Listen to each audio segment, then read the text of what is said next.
Selamat malam Bapak Ibu yang dikasihi Tuhan, mungkin juga anak-anak yang hadir dalam persekutuan malam hari ini. Rahmat dan kasih Tuhan kita Yesus menyertai Bapak Ibu. Amin. Mari kita memuji nama Tuhan dari Kidung Jemaat nomor 10 bait yang pertama.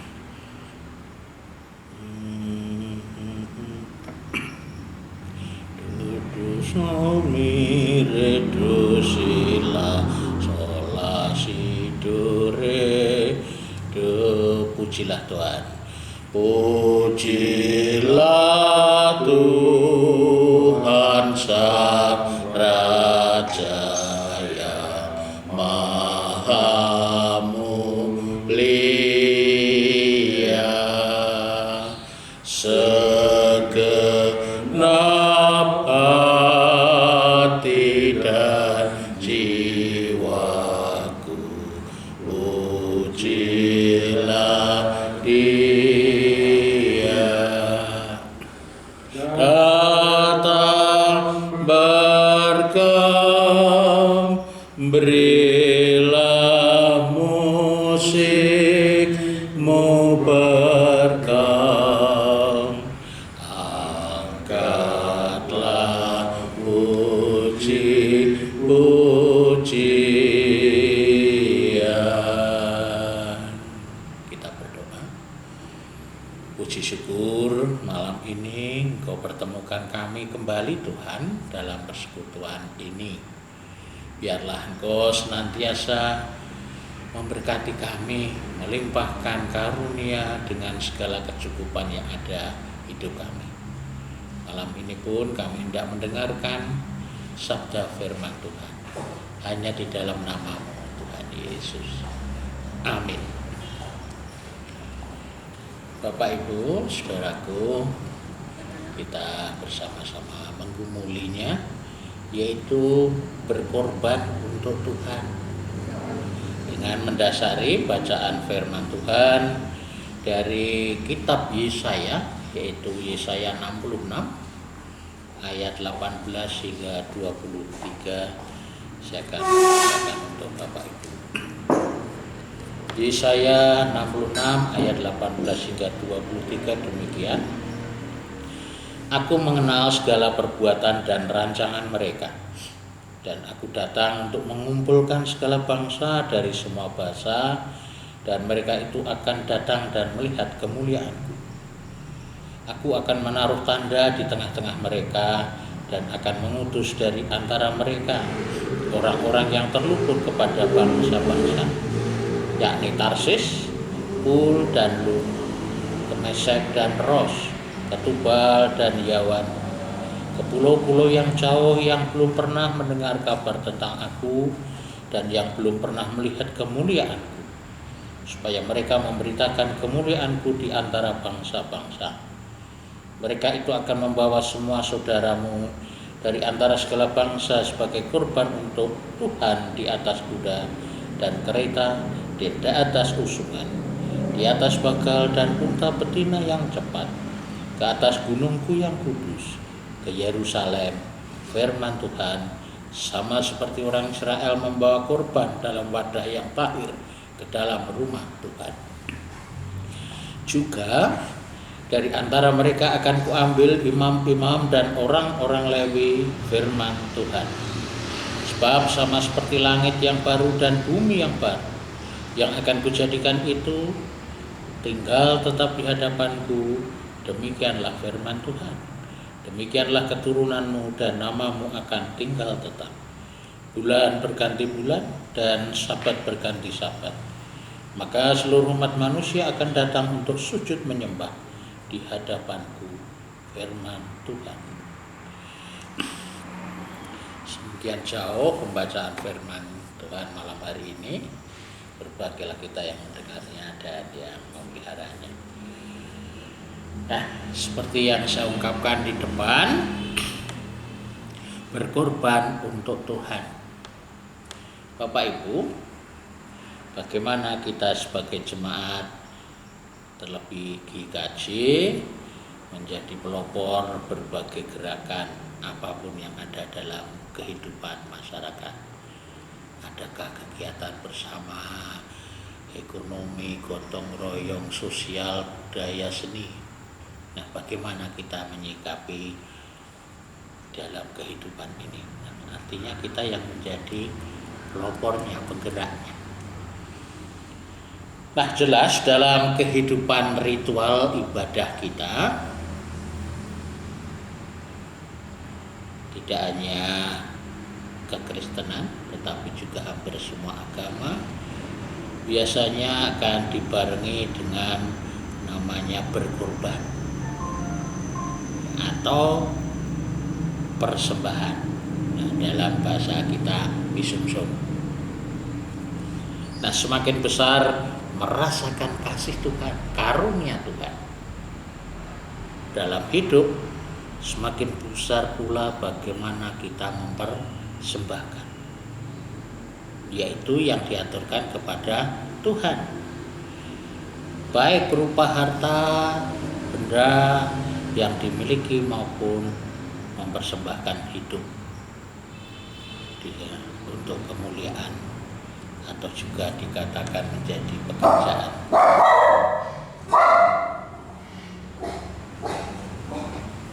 Nah, rasa syukur yang diwujudkan dalam bentuk persembahan juga akan menjadi nyata ketika mereka merasakan diselamatkan.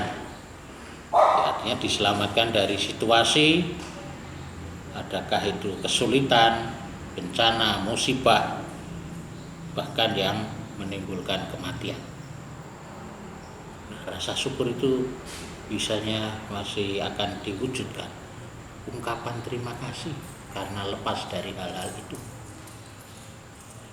Nabi Yesaya mencoba menjelaskan rencana dan kehendak Tuhan bagi umat yang dipilih, yaitu umat Israel di masa yang akan datang. Artinya masa setelah Israel ini pulang dari pembuangan, yaitu mengalami penderitaan yang hebat di tanah itu, sehingga mereka akan kembali ke tanah Kanaan. Tuhan akan mengumpulkan bangsa yang masih ada. Artinya dari Israel itu tersisa berapa, dia akan dikembalikan ke tanah perjanjian, tanah tempat mereka hidup. Tidak itu saja, bahkan dikatakan segala bangsa untuk datang ke Yerusalem agar bisa melihat kemuliaan Tuhan. Luar biasa. Melihat kemuliaan Tuhan. Jadi tidak hanya sisa-sisa Israel di pembuangan yang masih ada, yang masih hidup, tetapi juga segala bangsa yang mau datang ke Yerusalem. Nah, kemuliaan Tuhan yang dinyatakan bahwa segala sesuatu itu terjadi juga atas kehendak Allah. Narasi akhir dari kitab Yesaya bisa dikatakan ini juga menjadi nubuat atau rencana Allah akan kedatangan Yesus Kristus atau Mesias, yang kemudian menjadi pusat perhatian bagi umat di seluruh muka bumi. Artinya tidak saja yang dekat dengan Yerusalem, artinya umat Israel sendiri, tetapi juga yang jauh dari Yerusalem atau bangsa-bangsa lain. Mereka berduyun-duyun ke Yerusalem untuk berjumpa dengan Juru Selamat yang dalam nubuatan jelas Kristus Mesias. Khusus Yesaya 66 ayat 19 juga menggambarkan bagaimana Tuhan mengadakan perhitungan kepada orang bangsa-bangsa lain, sebab Tuhan akan datang dengan segala sesuatunya, dan itu menjadikan berkat bagi semua bangsa.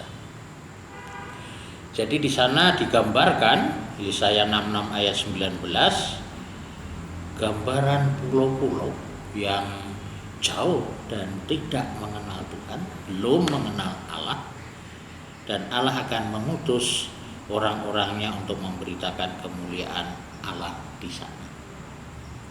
Jadi pulau-pulau ini menggambarkan di luar Israel, bangsa di luar Israel. Orang diutus ke sana memberitakan kemuliaan Tuhan. Bahkan pada saatnya membawa orang-orang tadi untuk mengenal Tuhan.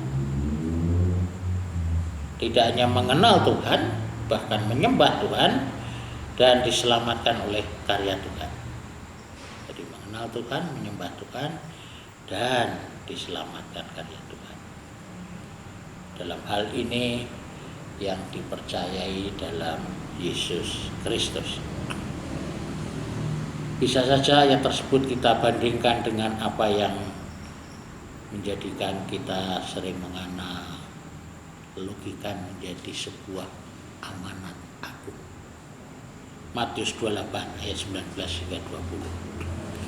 Karena itu pergilah, jadikanlah semua bangsa muridku, dan baptislah mereka dalam nama Bapa dan Anak dan Roh Kudus, dan ajarlah mereka melakukan segala sesuatu yang telah kuperintahkan kepadamu.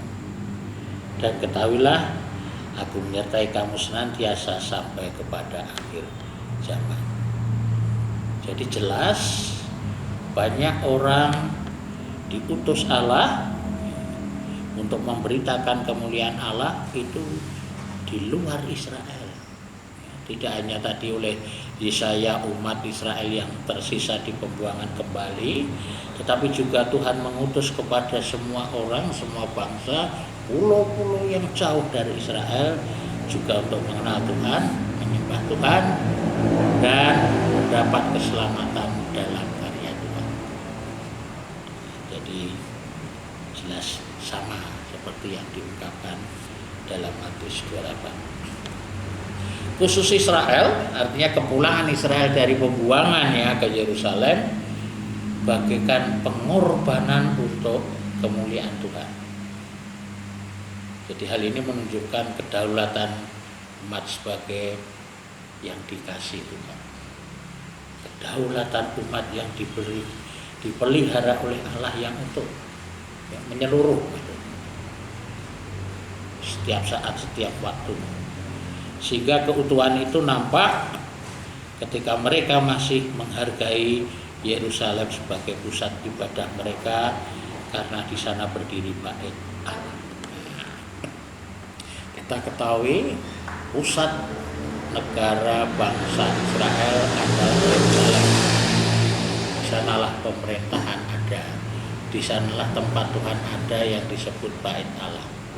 Sehingga orang akan datang ke sana di dalam kekuasaan Tuhan. Kedaulatannya ini mutlak.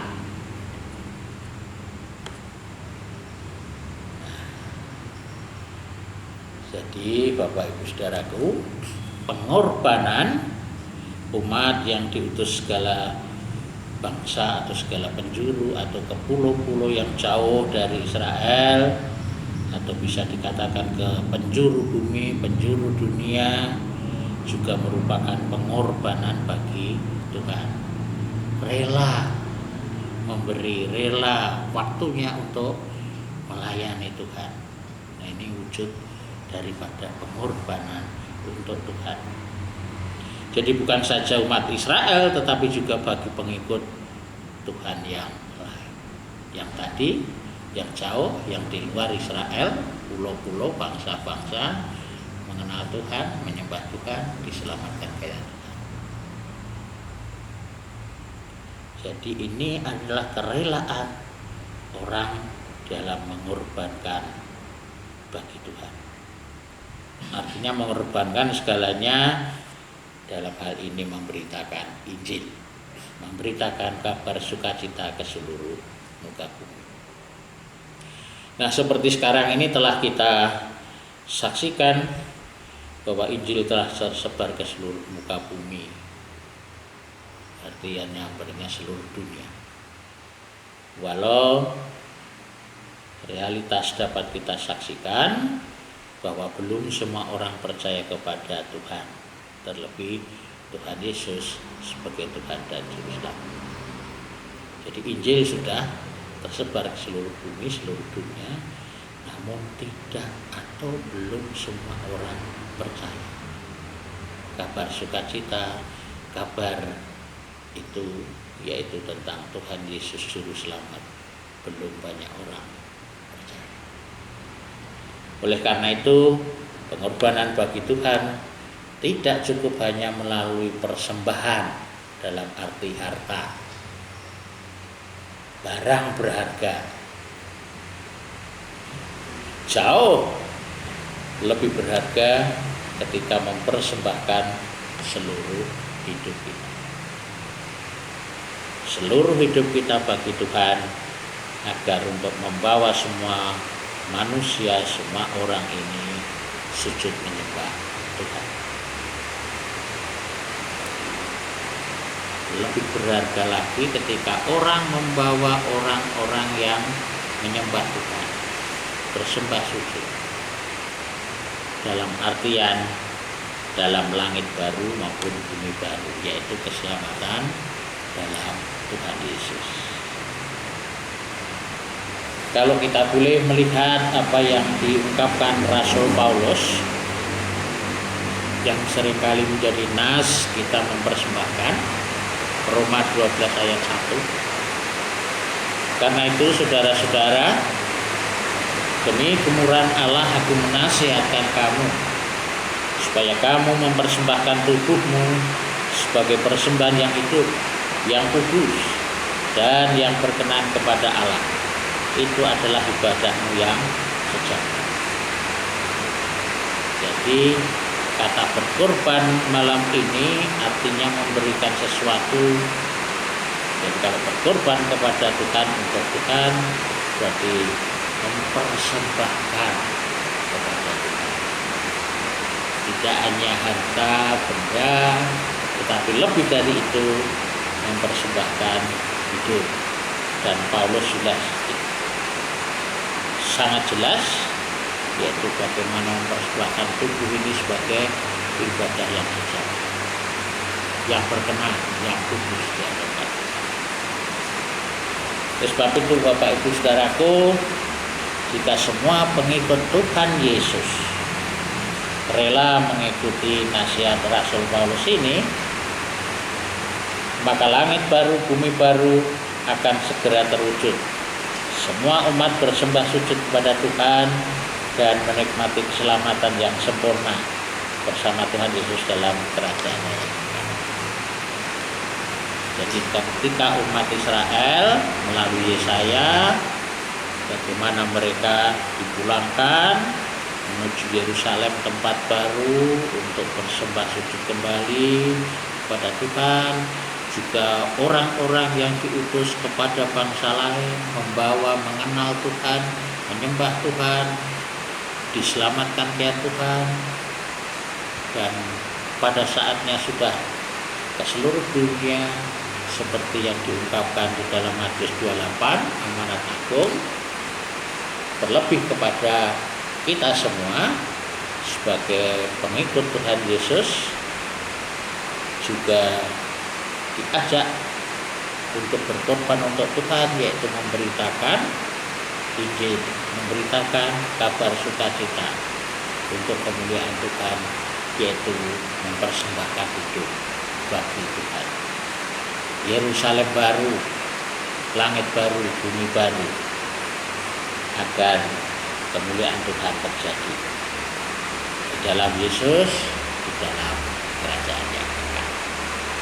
Nah, itu pembahasan kita malam hari ini, berkorban untuk Tuhan. Intinya mengajak orang mengenal Tuhan, menyembah Tuhan, dan diselamatkan karya Tuhan. Amin. Nah, untuk direnungkan kita bersama Bapak Ibu, ada 3 hal. Yang pertama, apa saja yang bisa kita korbankan bagi Tuhan, khususnya sebagai orang percaya. Jadi apa saja yang bisa kita korbankan bagi Tuhan khususnya sebagai orang percaya. Yang kedua, bagaimana relevansinya menurut nasihat Rasul Paulus dengan hidup orang percaya? Bagaimana relevansinya menurut nasihat Rasul Paulus dengan hidup orang percaya? Yang ketiga, coba Bapak Ibu Saudara pergumulkan persembahan apa yang paling berharga bagi Tuhan. Ada tiga yang perlu kita renungkan. Apa saja yang bisa kita korbankan bagi Tuhan khususnya sebagai orang percaya? Bagaimana relevansinya menurut nasihat Rasul Paulus dengan hidup orang percaya? Yang ketiga, coba pergumulkan persembahan apa yang paling berharga bagi Tuhan. Demikian Bapak Ibu apa yang kita sudah bahas bersama. Berkorban untuk Tuhan, kiranya memberkati Bapak Ibu. Amin.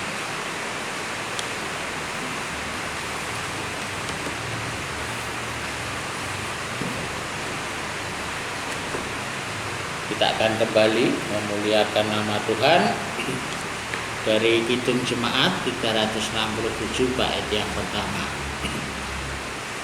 367 bait yang pertama. 367 bait yang pertama. Padamu Tuhan dan Allahku, padamu Tuhan dan Allahku, ku persembahkan hidupku, dari muji dan ragaku hanya dalam-Mu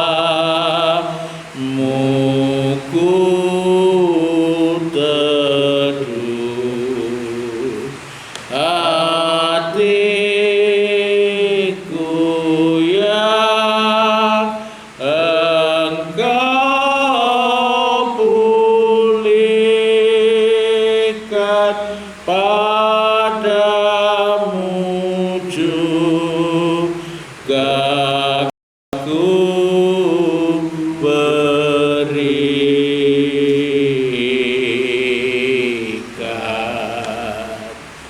Kita berdoa. Terima kasih Tuhan, kalau malam ini Tuhan telah mengajar kepada kami seperti halnya umat yang Engkau kembalikan dari tanah pembuangan, kembali ke perjanjian, kembali ke Yerusalem, semuanya mempersembahkan hidup, berkorban untuk Tuhan. Bagi kami pun seperti yang diungkapkan Yesaya, Tuhan utus ke bangsa-bangsa lain, ke pulau-pulau lain, memberitakan Injil Tuhan, kabar sukacita. Karena itu pergilah, jadikanlah semua bangsa muridku, dan semua orang untuk mengenal Engkau Tuhan, menyembah Engkau Tuhan, dan diselamatkan karya Tuhan. Oleh sebab itu kami yang mengenal Engkau Yesus Tuhan Juru Selamat, biarlah kami juga memberitakan Injil, memberitakan kabar sukacita, sehingga orang boleh mengenal Engkau, boleh percaya Engkau, menyembah Engkau, dan akhirnya juga diselamatkan. Semua boleh bersatu di langit baru, bumi baru, Yerusalem baru, di kerajaan-Mu yang kekal. Terima kasih Tuhan Yesus, kami serahkan hidup dan kehidupan kami, jemaat-Mu, dimanapun mereka berada. Kiranya Tuhan senantiasa menjagai dan memeliharanya menjadi mempersembahkan hidup untuk kemuliaan Tuhan. Hanya di dalam Engkau Yesus Tuhan kami berdoa. Amin. Terima kasih.